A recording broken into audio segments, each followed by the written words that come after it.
Good afternoon, assalamu alaikum, and welcome to the Nature Show on Inspire 105.1 FM. I'm your host, Raheed Salam, and I'm here with some wonderful guests today. I've got my all right, so I'm about to jump in. Forgive me. No, don't jump in. I've got it. We've got the wonderful Aaron Matthew. Aaron, how you doing? Very good, excited to be. Maybe a little too excited. I jumped in there, but ready. Too excited can be good. Can be good. I've got the wonderful Chloe from Luton Borough Council, who's the River Lea project officer. How are you? Correct. Yeah, I'm really good, thank you. I'm really excited to be here. Amazing. And talk about all things water.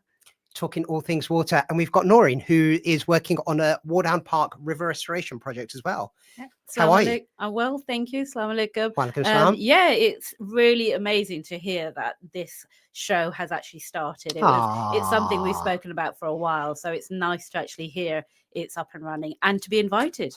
Of course, our first official guests.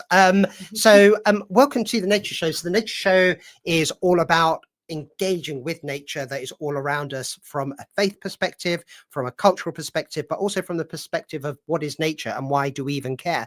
And on today's show, we're going to be talking all about water. So last week we spoke about the Christian and Muslim aspect of the earth that we have, and the earth as a gift from God, and how we can be custodians of earth. And over the next three shows, we're going to be talking about earthy elements. In other words, the water, the blue stuff, the brown stuff, and the green stuff. So we're going to be talking about land, we're going to be talking about habitats, we're going to be talking about air, but today we're going to be talking about water, and water as an absolute gift of life. If anybody would like to give us a call or drop us a message, you can contact us on 01582 481 822 or drop us a text on 07779 481 822, and we would love to hear from you. And we've got a bit of a quiz for you today. I do know what the quiz is, but we'll segue into that in a little bit later on. But before we get into get into water and what our wonderful guests do with regards to water, Aaron, tell me why is water really important to you as a man of faith, first and foremost? I mean, thank you for asking. I think water is something that's just life-giving in both a literal sense and a spiritual sense, and we see that all throughout the Bible, really, in things like the ritual of baptism, or you might be looking at just Jesus describing himself as the water of life. I mean, if you've got some time, I'm happy to go over some parables. We can give me one straight away, straight off the bat. So we're looking at John 4, and this is the parable of the woman at the well. So this is a good few verses, so I'm gonna have to give you a bit of a summary, but it basically goes like this. Jesus meets this thirsty woman at the well, and she's gone first thing in the morning because, she can't go during the heat of the day, it's too hot. And he meets her, and she's like, please, can I have some water? I'm so thirsty. And he said, well, if you knew who I was, you wouldn't be asking me for water. You asked me for water of life. So you would never have to drink again. And I love the comparison between water and like satisfaction, that you would be satisfied with God, and that life-giving water is so precious that Jesus would refer to himself as it. Wow, that's amazing. That's amazing. Thank you for that. And in terms of the Islamic teaching that our listeners will know and that we know, and there's just me hitting the camera and moving people around. I should stop waving my hands around, and we're good again.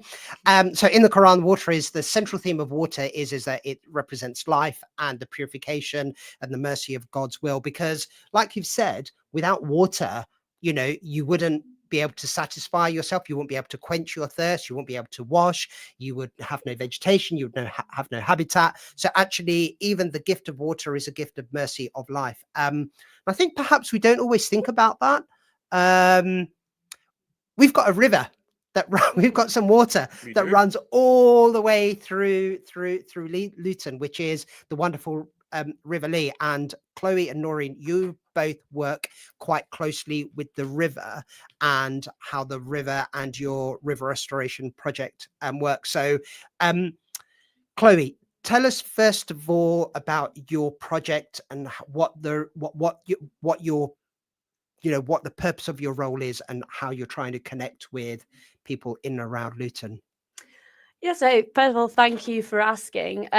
So what I'm trying to achieve with the River Lea is I'm working on a various number of projects, and where we really want to make the river as accessible as possible to the community, whilst also trying to conserve wildlife. And we want to create that perfect balance of nature conservation whilst making it as accessible as possible to the community to have lots of benefits such as public and mental health, social benefits of just being near water with your friends and places to socialize. And so we have quite a few projects where there's lots of green spaces which currently lie along the River Lea. So starting at Leagrave, where the river rises, all down through Wardown and the town centre down to Luton Lakes. And we're trying to link these green spaces together with green blue spaces to create a continuous river walk that would provide a continuous corridor for wildlife. So yeah, we're trying to.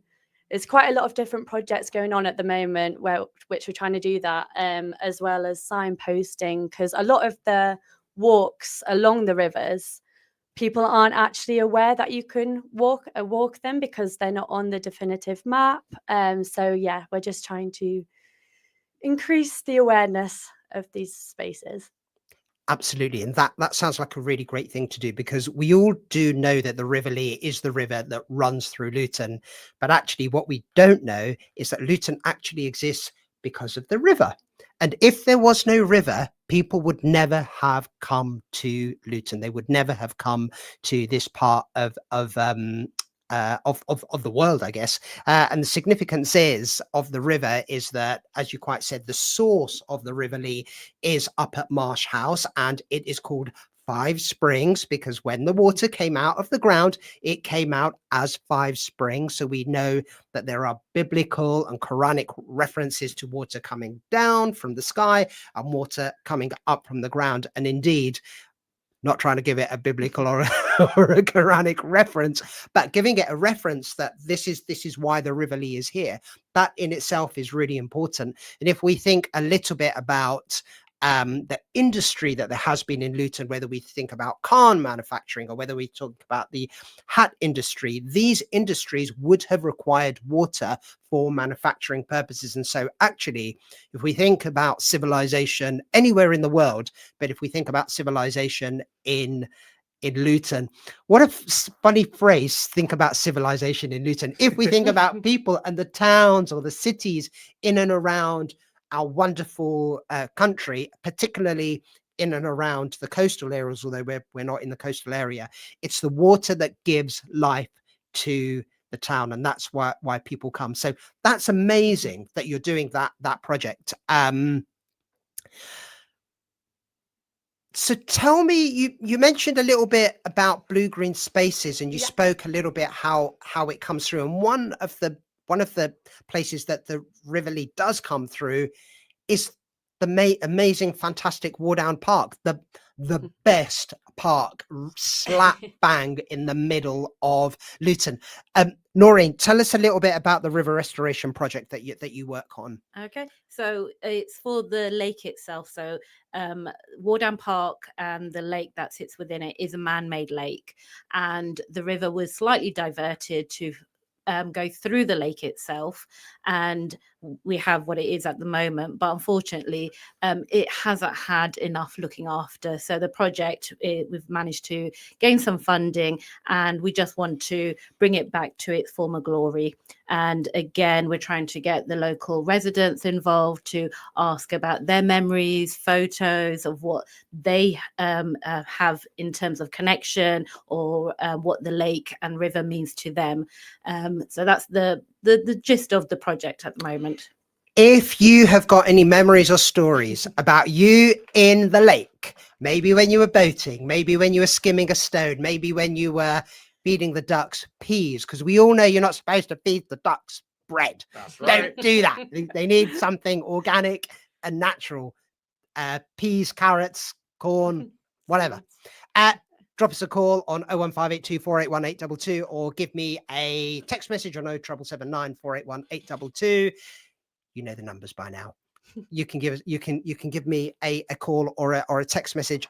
So Noreen, you said something really interesting there, and it links in with Chloe's work as well there. So you said restoring the river back to its original glory, but then you also mentioned that it was a lake and the river.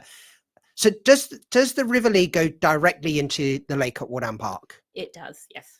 Okay, so we know that much. So you two are two peas in a pod. So, so actually bringing people and restoring the lake at Wardown Park is really important, because in my view, there are other views, there are other parks, and the river is really important, but actually the way in which the river runs is also really important.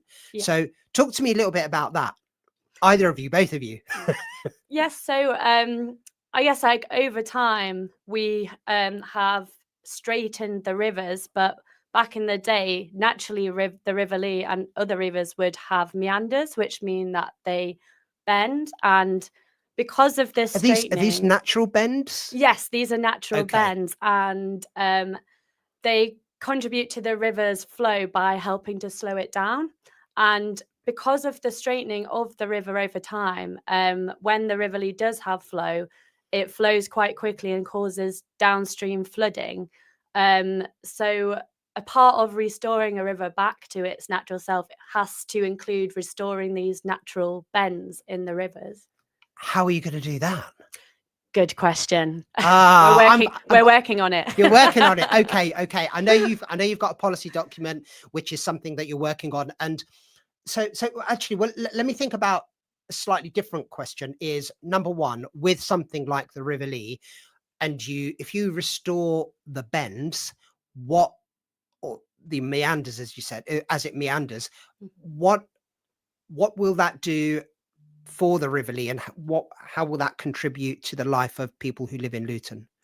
Yes, so like I said earlier, just with restoring the meanders and the bends, it will slow down the flow of the water. Okay. So one benefit would be to prevent flooding, because flooding has been, as we know, an issue in Luton. But also with these bends, it will create a range of different flow diversities, which means that the river would flow quite differently in different areas of the river, and this creates a variety of habitat types for different types of wildlife to thrive in. So when we have more types of flows in the river, lots of different type of wildlife are able to survive there. So it will help increase the biodiversity of the river itself, which will then lead to a healthy river. Wow. That's pretty cool. I think so. That is pretty cool. Really cool. That is pretty cool. Can I just add to that? So part of with all these projects, that was quite funny how you just held your hand up. That was nice. My turn, sir. Hopefully to get the wider community involved, because that's kind of my role, is to hopefully we'll have volunteer groups. So Okay. Aaron mentioned last week about doing kind of a bit of citizen science, but hopefully if we could get more people interested in the river that runs through the town and getting them more interested in why it happens the way it does, and to come along and volunteer their time to look after this amazing resource we have in the town. That is amazing. That is amazing. Aaron, you grew up in Luton and you are nature boy. I am indeed. So tell me about why the river is important, and why should we care about it for habitats, and why is it that, as Noreen has said, that it's important for people, residents of Luton, to connect with that? Because it seems to me that two things have happened. Number one, the river's been diverted, probably because that's something we've chosen to do, because of the way in which we've chosen to live. That's the first thing. And the second thing, what was the second thing? I can't remember the second thing. It will come to me. But Aaron, why is it really important that we actually do this from a people or from a nature point of view? I'll try to give a bit of both and, try to tie my life experience in there. I think first and foremost, it's interesting. I think it's interesting to have somewhere nice and a green space to spend your time in that, you have something to observe and interact with. I don't know about yourself. If I'm in Wardown Park or anywhere like that, I just enjoy sitting out and staring at the lake and looking at all the interesting water birds, ducks, swans, herons, egrets a lot, or even if it's feeding them not bread, but peas or seeds or anything that isn't bread, really. And I think in terms of a wildlife perspective, it's vital. Chalk streams are a globally scarce habitat, and they're so important. We talked a bit about it last week. I'm going to give a abridged version just about now. An abridged version of chalk streams. Chalk streams. It is nearly Halloween. Come true, on. yeah. There we go. If I take too long, there may be some chalk streams, though, so let me be quick. So basically what they do is help maintain temperature over colder periods of the year like this. And why that's so important is it helps keep a whole host of species alive and supports a stronger environment for that time period, whether that's through invertebrates or fish species or even birds, again, you might be feeding at the park. And again, that chalk is so rare. That's basically just like skeletons and shells built up over time and compacted into this perfect little filter that creates this rare little Eden. And that's what makes this river so special. So that's the nature perspective, this globally rare habitat that we're lucky enough to have in Luton. But from the people, it's the engagement. It's knowing that the river is a resource for leisure as well, whether, you could be boating out in the Lea, or if you're a madman like me, get your wellies on and have a good wade. But also it's just nice from a visual perspective too. Just enjoy it, see it, take in the sights and the sounds and just, be present. The good people of Luton, if you want to have some fun, throw in your wellies. Don't be a madman like Aaron, but just jump in and see what you find. I don't think I should be publicizing that. I should mention it was shallow water, in the shallow water, absolutely. So Noreen, a question for you. Why do you think it is that we as Lutonians, perhaps, or not necessarily us as Lutonians, why do you think it is that people are not taking care of their rivers or lakes or the way they should be? What do you think's one of the reasons for that? In Luton, I feel a lot of people, like Chloe mentioned, we kind of had straightened the river for our own personal uses. We've also covered up the river so you can't see it.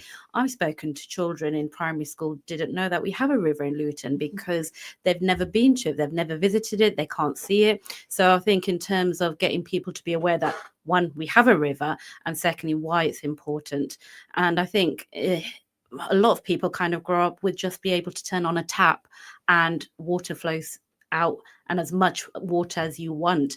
And I think they kind of go through that phase where the importance of not having water might not be a bigger issue in their lives. I think if they were somewhere where go to a well or down to the river to collect the water, they're more aware of how scarce it is and to look after it. I think in today's day and age where turning on a tap is really easy, I think a lot of people don't second guess where that water's come from. Yeah, we have become slightly busier. And if it's not something that we're learning about, then perhaps it's just not one of those things that we're going to be doing. I'm going to ask my guests a question in a minute, but I also want to ask the listeners a question as well. So what is your earliest experience with water? And not turning on a tap is not, I don't want to hear about turning on a tap. We've all done that. So anything else? What is your earliest and perhaps most fun experience of turning of water? You can call us on 01582 481 822 or text us on 07779 948 1822. That was not the quiz. We're going to do the quiz in the second part of the show. But for now, talk to me and let me know what you think. So actually, I'm going to repeat that question to yourselves.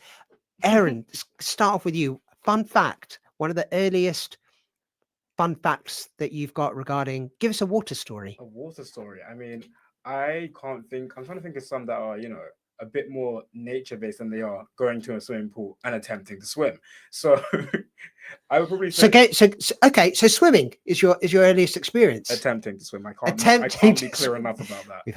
We've had this conversation That's why I want before. to go nature based. Aaron and I are Olympic level splashers, right? We can splash, and I'm. Do you know, I'm going to give you the gold medal. Thank you. I am so flattered. You know, it was years of training to swim just downwards, not up or across, just straight down that really got me here. There we go. Chloe and Noreen, what's your first experience of water? Because obviously you both work with water. There must have been a fascination there. Your earliest experience of water? So mine is quite easy because I grew up right next to a river. So I grew up in it's a little town called Stokesley in North Yorkshire, and my house was right next to the River Lea, the beck that flowed through there. And so within seconds, I could go and feed the ducks. I could go and paddle, and it was always a very cheap activity for my mum to do with me. But I always just loved it, and I have memories like all through growing up and all through my childhood of.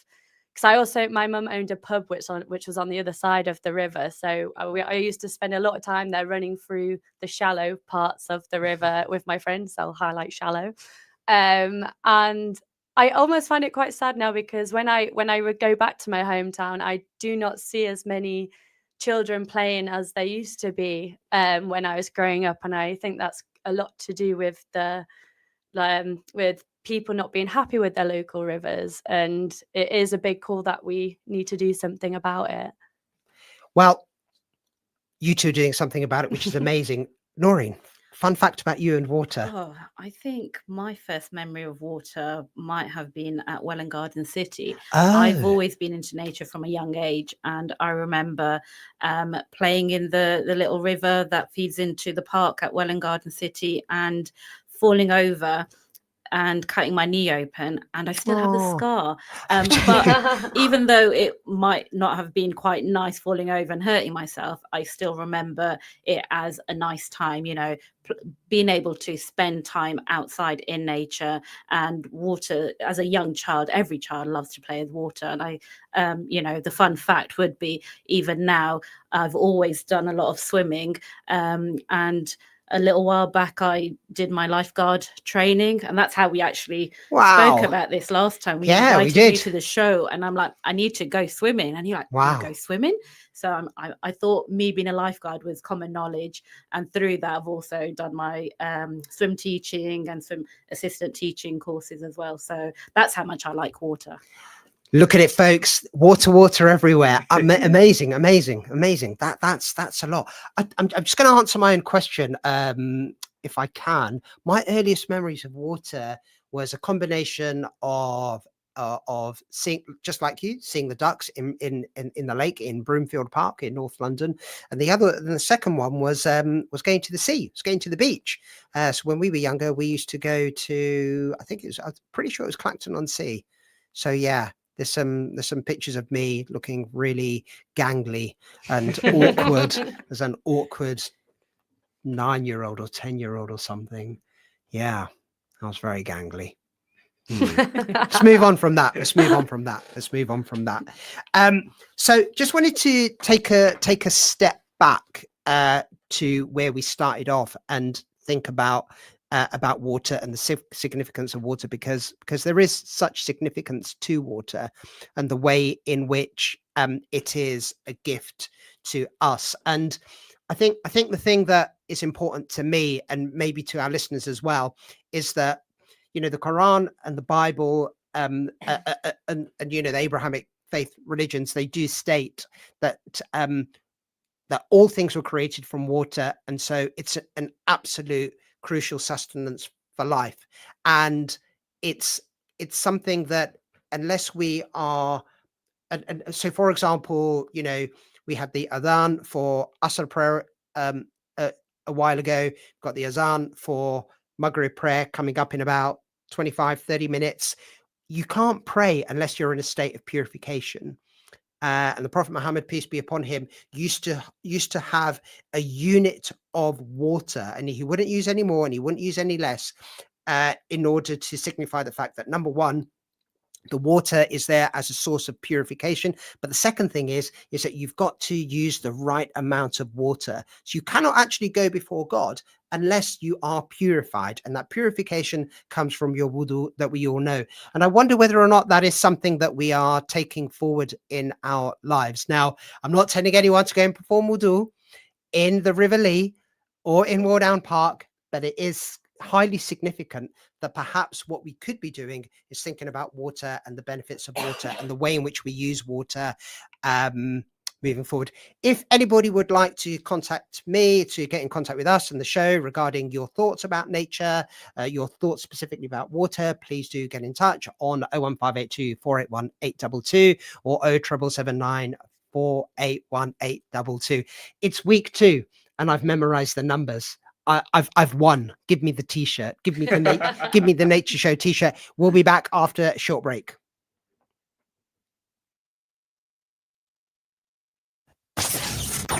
This program will continue after the break. Continue listening to Inspire FM. Inspire FM. Inspire 105.1 FM.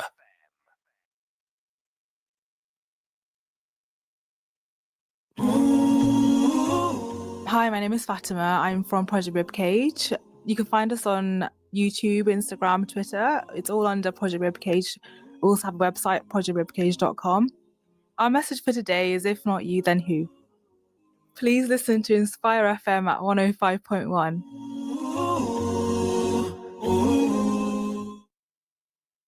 Greystone Solicitors are committed to protecting your rights and fighting your corner to ensure you get the best possible results. Specialising in immigration matters, employment issues, family matters, personal injury, medical negligence, civil litigation and housing. Need help with your immigration problem? Greystone Solicitors provide free immigration drop-in clinics every Friday. Call Greystone Solicitors today on 01582 343 453 or visit us at 275 Dunstable Road, Luton, LU4 8BS and begin your journey towards justice today.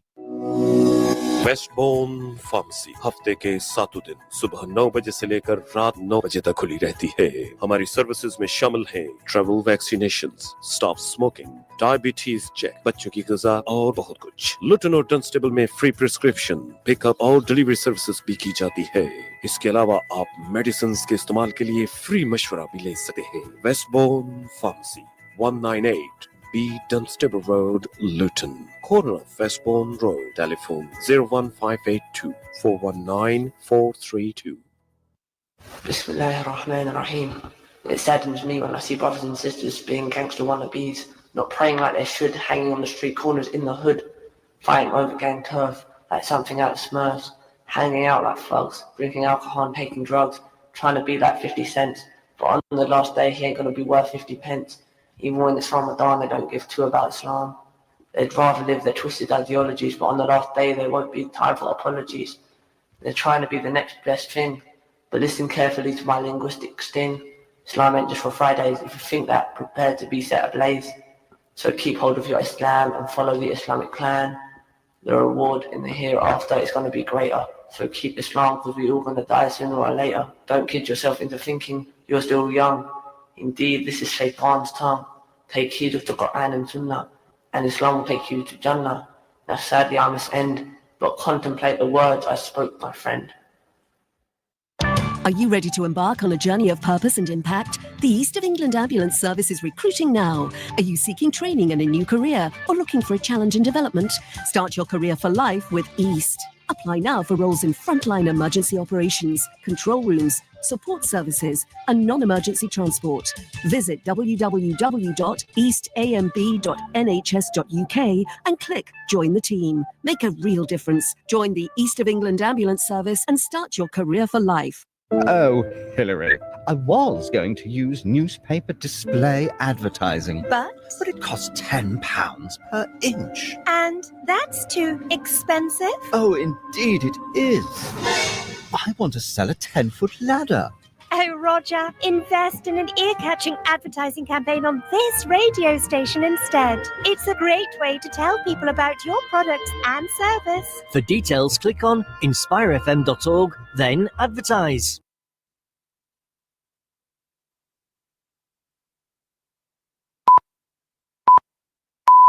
From the studios of Inspire FM, the time is now 5:30.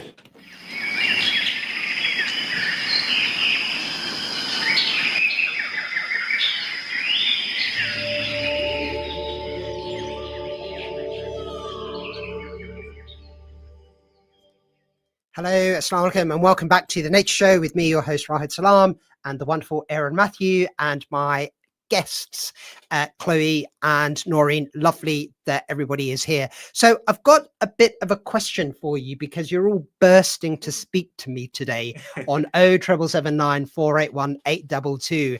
There are 5 award-winning parks in Luton. Five. Was it 4? Is it 6?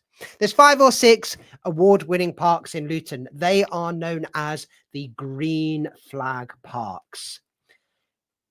Who here knows any of the Green Flag Parks, the award-winning parks that we've got in Luton? If you would like to let me know, we can give a shout out, and in weeks as they come by, we'll be giving out some goodies. But if anyone wants to drop me a note and let me know what are the names of the Green Flag Parks in Luton, these special parks that have got award-winning, they're award-winning parks.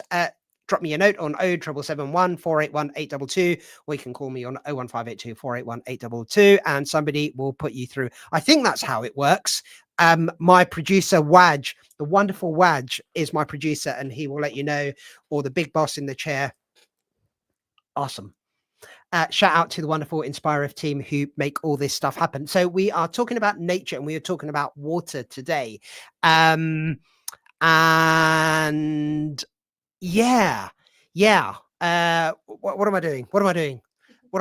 We are talking a little bit about the fantastic properties of water and why it's really important for people to get involved with that. So Noreen, you were talking a little bit earlier on about restoration. Tell me what restoration means, and what will the former glory of that restoration look like, and what is it that people will be able to do when the lake is restored, and what will that participation look like specifically?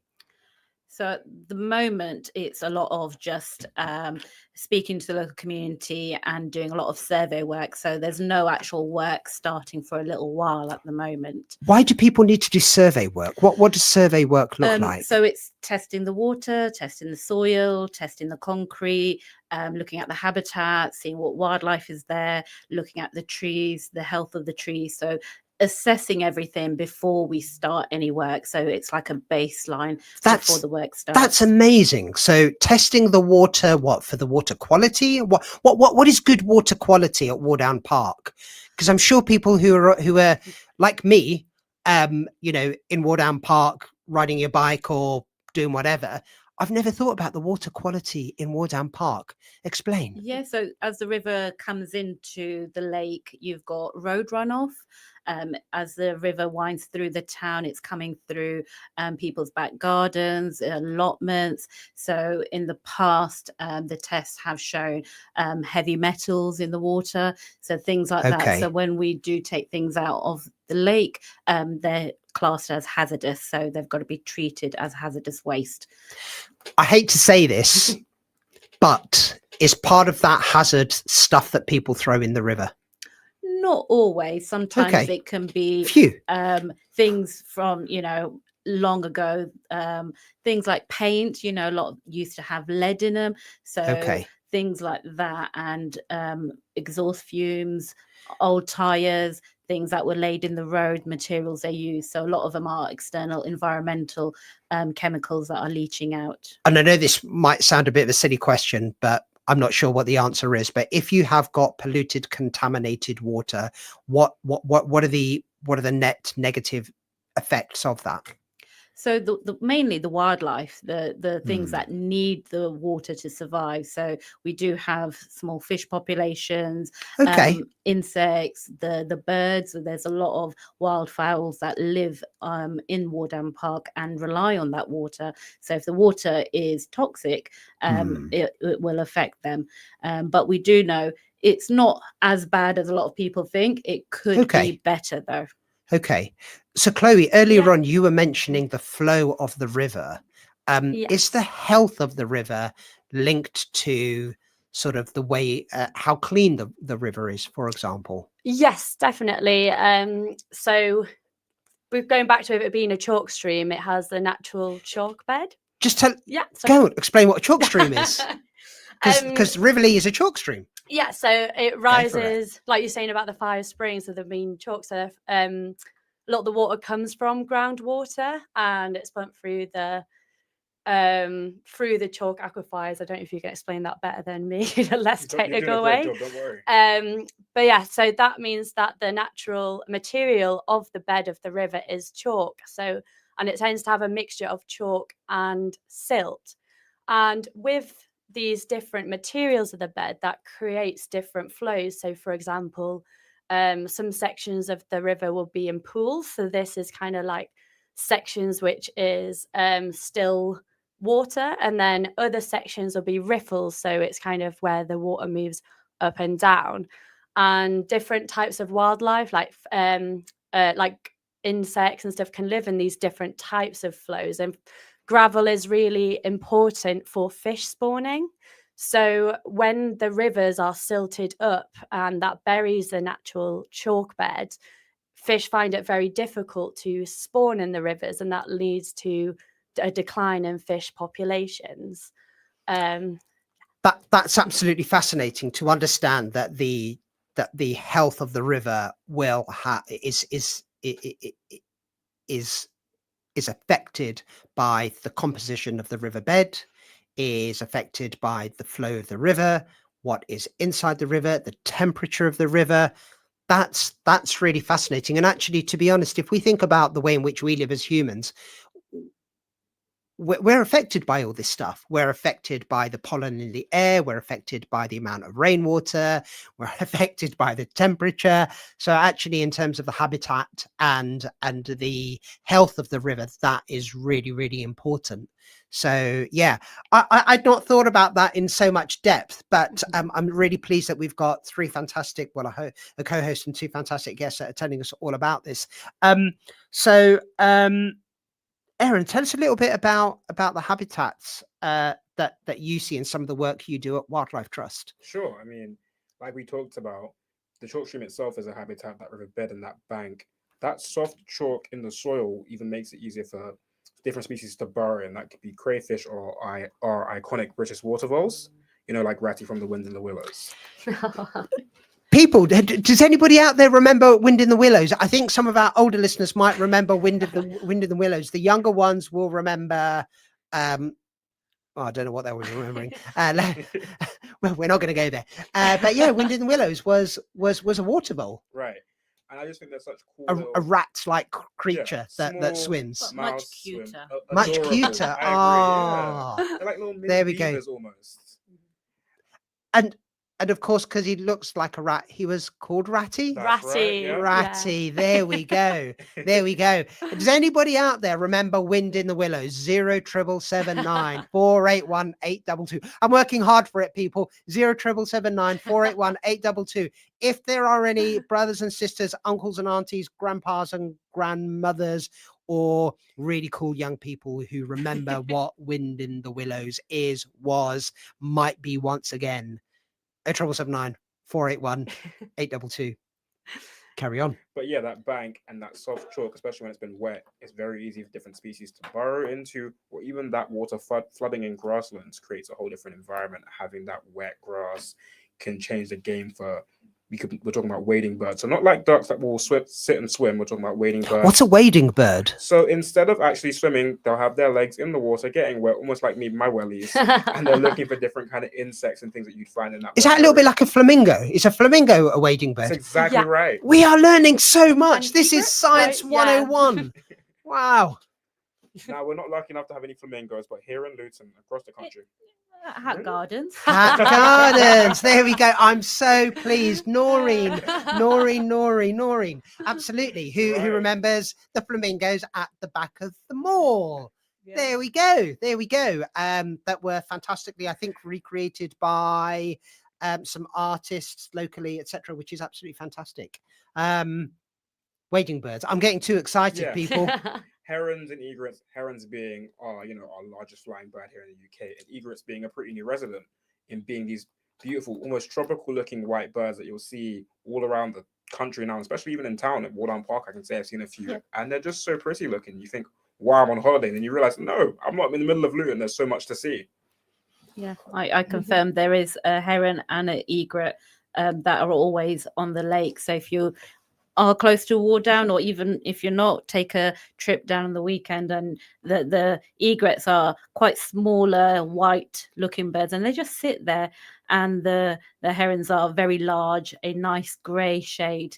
Again, they just sit there very quietly and they don't move a lot. But when you see them fly off, you see how large they really are. It's so impressive. Ladies and gentlemen, I'm going to keep going. I'm going to persist. I'm going to persist. If you would like to go to Wardown Park and take a picture of a heron or an egret and send it in to Inspire FM, please do that. You can take a picture and you can text it to 07779 481 822 or on Instagram at Inspire FM and just tag the Nature Show. Myself and Aaron, we will spread the love and we will do that. I haven't had anyone tell me what about the green flag parks. Where are you all, people?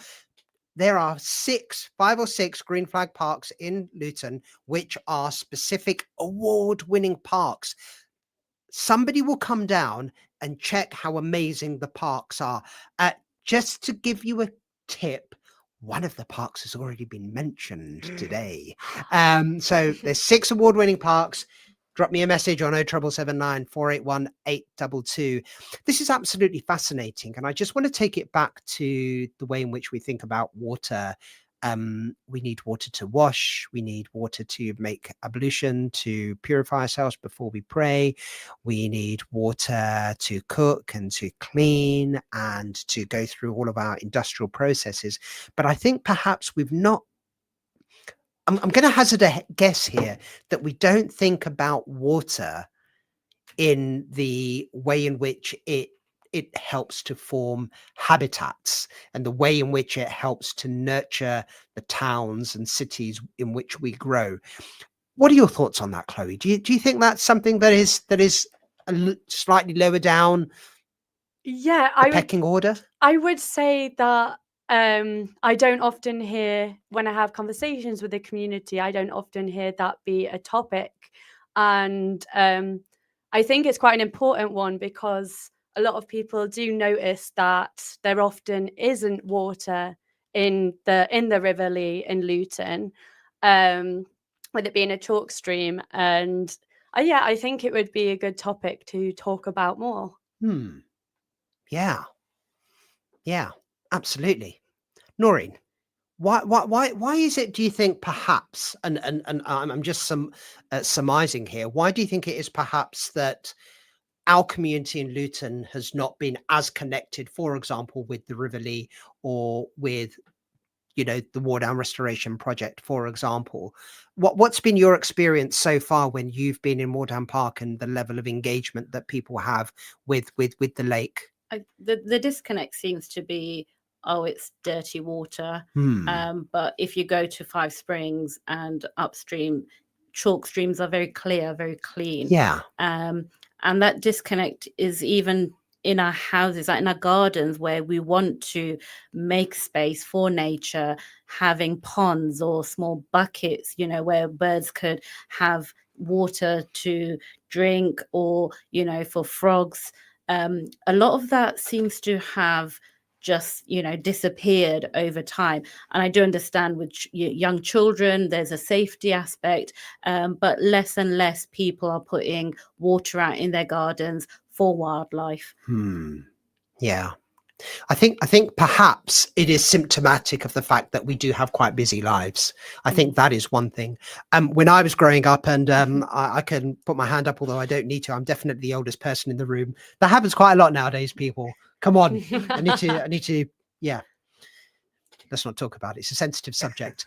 I think one of the things that I remember from my childhood is I was very carefree, and Aaron, we spoke about it last week when I mentioned that when I used to if it was a rainy day, I used to really take my time going home because there was no way mum or dad were going to let me go back out after I had got home and I was completely soaked. But if it was a sunny day, I ran home as quick as I could. I got my bat, my ball, my tennis racket, whatever, and I was out until sunset, which was a lot of fun. And actually, we were thinking about that. The reason why I say that is I think our lives have become quite sanitized. We're quite worried about where our children are going to be. I think safeguarding and risk assessments are really prevalent. I used to talk to all sorts of strangers. One is told not to talk to strangers nowadays. And so I think we do have a slightly sanitized view of life. And the second thing is this old man did not have all the technology that you guys had. When I grew up, there were 2 TV stations. There was the BBC and there was ITV, and that was it. Wow.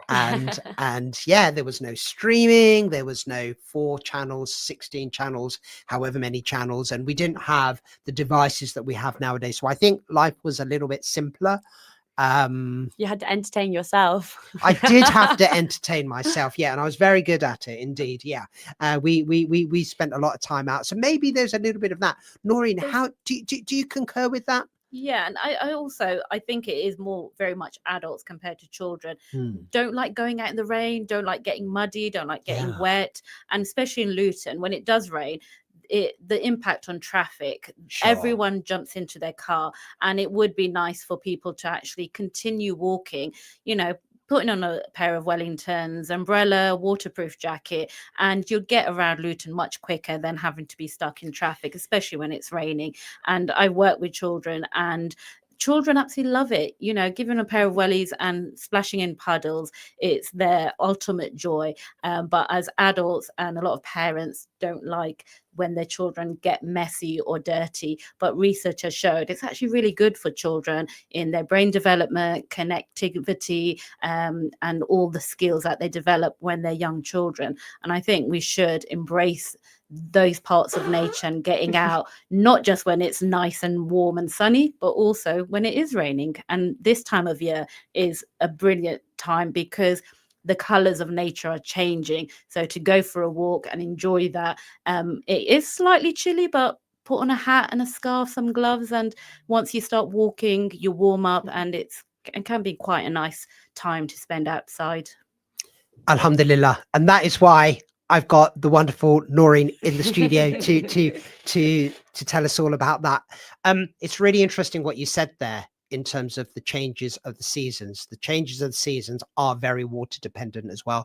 I remember a time I'm taking a trip down memory lane, people. I remember a time when April showers were an April shower, when there was snow in December. It used to happen quite regularly, and we have this change in season.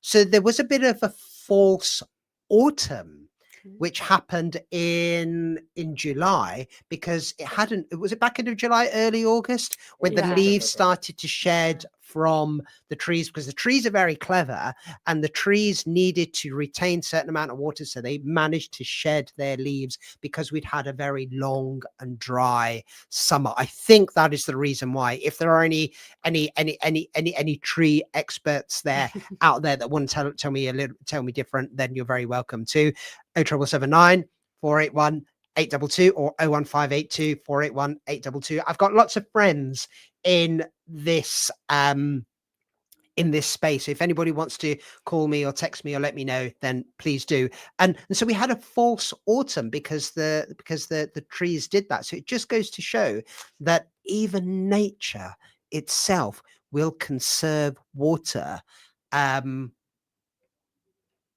change the way in which plants, vegetation actually behave. Noreen, you said something really quite inspiring there about mental health and physical health, and the way in which we have we can have sensory perception and relationship with water, including, for example, lots of people will put on something with water as they go to sleep to calm them and make them restful, etc. So it just goes to show that, you know, that God's gift of water is very much in connection with our senses as well.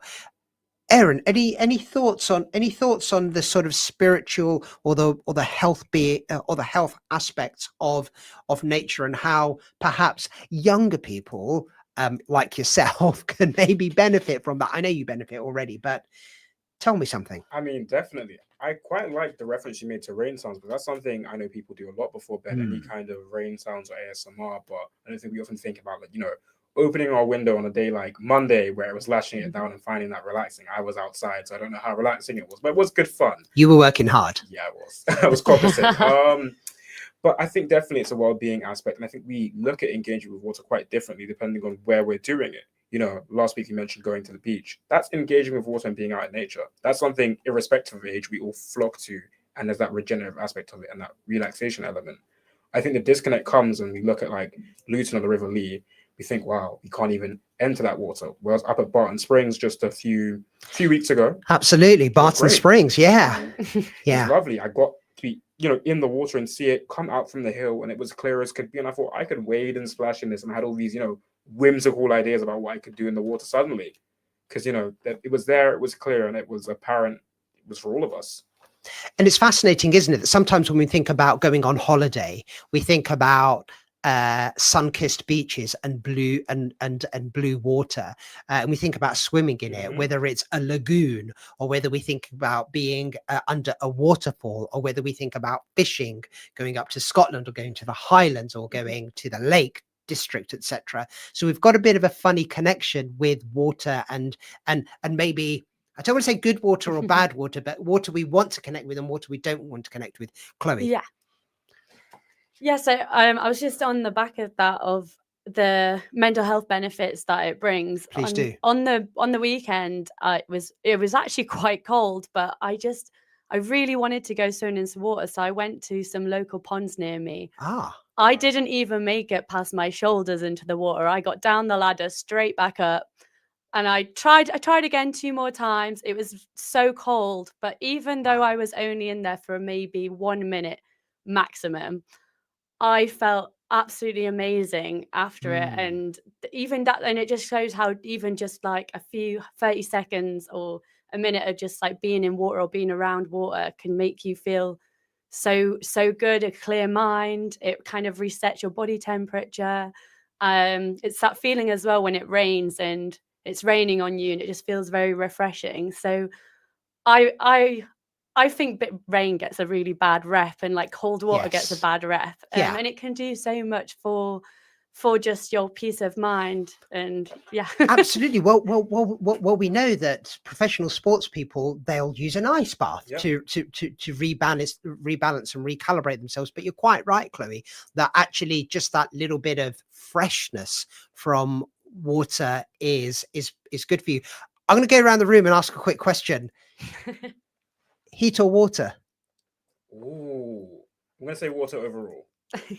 Heat or water? This is easy for me because I have ginger hair and I burn very easy. So this is coldness for me. I can't do the heat. For you. I know what your answer is. You like the heat. I like the heat, but growing up, this time of year was my favorite time of year. Yeah. The leaves, you know, as a child, you walk down the road kicking the leaves. It's in between, not too hot, not too cold.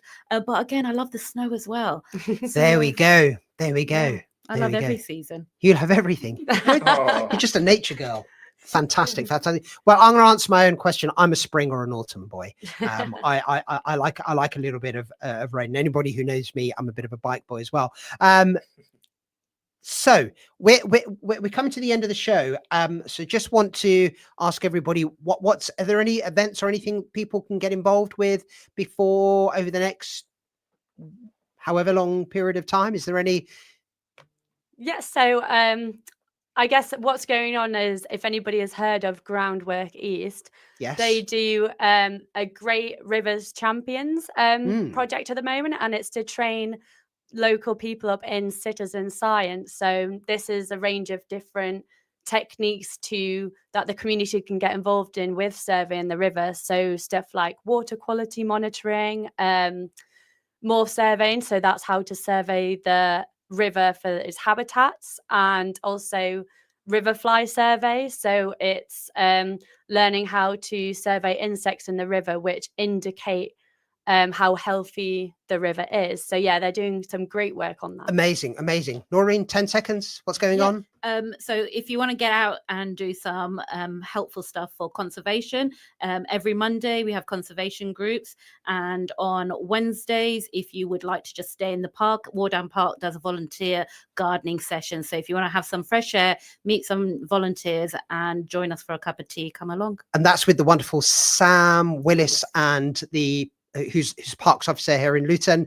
We've run out of time, Aaron. We will speak about all the amazing things Wildlife Trust are doing another time. But thank you so much for listening to us. I've been Raheed Salam with Aaron and Chloe and Noreen. This has been The Nature Show. We will be back next week from 5 o'clock, 6 o'clock. See you soon. Take care. Assalamu alaikum.